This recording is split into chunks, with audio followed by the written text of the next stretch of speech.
Hey everyone, welcome back to another episode.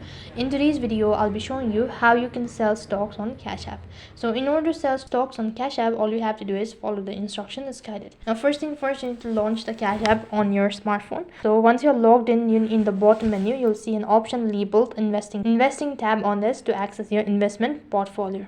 So click on it, and after that select the stock to sell. So scroll through your portfolio and find the stock you want to sell.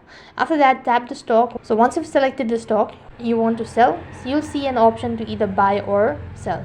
So tap the sell button to initiate the selling process for a particular stock, and after that specify the amount of share you want to sell or the amount you want to sell in dollars. After that, double check the detail including the number of the share and amount of selling, and review the current selling price. Confirm the sell orders. After that, the Cash App will prompt you to confirm the sell by entering your Cash App PIN or using a device biometric authentication, and once the transaction is completed, you will receive a confirmation of the sell in the app. So in this way you can sell stocks on Cash App. That is all for this video. I hope the video was helpful. Make sure to like, share and subscribe to our channel. Thank you for watching. See you in the next video.